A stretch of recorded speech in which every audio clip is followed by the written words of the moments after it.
নমস্কার বন্ধুরা, শুভ দুপুর। রিভার্স ডিমে সকলকে স্বাগত। তো তোমরা সবাই কেমন আছো? আমি তোমাদের আশীর্বাদ ঠাকুরের কৃপায় ভালো আছি, কিন্তু সমস্যা হচ্ছে মাজা ব্যথা।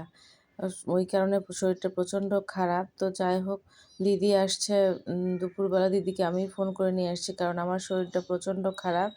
মানে মাজা ব্যথায় আমি নিচু হয়ে কোনো কাজ করতে পারতেছি না। সে কারণে দিদিকে নিয়ে আসলাম একটু রান্নাবাড়ি করার জন্য, যেহেতু বাড়িতে সবাই আছে।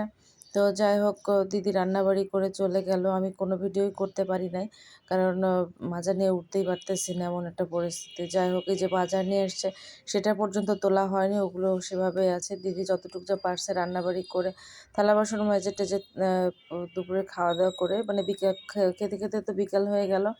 তো সে খাওয়া দাওয়া করে দিদি চলে গেল। তো তারপরে ভাবতেছি ভিডিওগুলো একটু করে নিই। তো আমি পরে স্নান করলাম। আমি স্নান করতে করতে 4টা বাজছে, মানে উঠে কোনো মতে স্নান করলাম। দেখো কী অবস্থা, সব বস্তির মতো, মানে মনে হচ্ছে বাড়িঘর ছেড়ে ছুড়ে চলে যায়, এরকম একটা পরিস্থিতি হয়েছে। চারিদিকে সব ছড়ানো ছিটানো নোংরা। মানে কয়েকদিনের অসুস্থতায় পিসেমশাই মারা যাওয়ার দিন, মানে পরের দিন থেকে এই অবস্থা, কারণ ওখানে দৌড়াদৌড়ি করতে হয়েছে।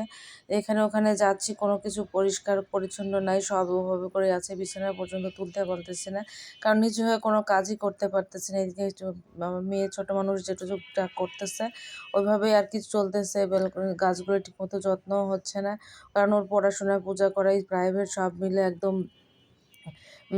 তারপরে বাসার কাজ, সব মিলে একদম বিশ্রী অবস্থা। তো কোথায় কখন কি করবে ও তো সেই মানে সেন্সটাই পাচ্ছে না। তো যাই হোক, তারপর রাত কালকে ফ্যানটা খুলে নিয়ে গেছে সন্ধ্যাবেলা। তো তারপরে এই যে ফ্যানটা বলছে এটা পরিষ্কার করে নিতে, পরিষ্কার করা করা হয় নাই। মানে বাথরুম টাথরুম দিয়ে সব কিছু মানে যাচ্ছে তাই অবস্থা। তো রাত্রেবেলা বলা হলো একটু ভাত উঠাই দেওয়ার জন্য, তাদের একটু ভাত উঠাই দিল। আর তারপরে দেখো ওরা সবাই খাইলো। আমি আর খাওয়া দাওয়া কিছু করি নাই। পরে একটু একটা ওষুধ খেতে হবে, একটা বিস্কিট খেয়ে ওষুধ খেয়ে নিলাম। তো বন্ধুরা, এই ছিল ছোট্ট একটা ভিডিওটা ভালো লাগলে তো মানে ভালো লাগার মতো ভিডিওতে তেমন কিছু নেই, কিন্তু সারাদিন শুধু অসুস্থতাই গেল। তো যাই হোক, একটু সুস্থ হলে কালকে থেকে আবার ঠিকমতো ভিডিও দেওয়ার চেষ্টা করব। তো সবাই সুস্থ থাকো, ভালো থাকো, সকলকে শুভরাত্রি। তো আর আমার জন্য একটু আশীর্বাদ করে, প্রচণ্ড পাঁচা ব্যথায় আমি একদম জর্জরিত হয়ে গেছি। তো ঠিক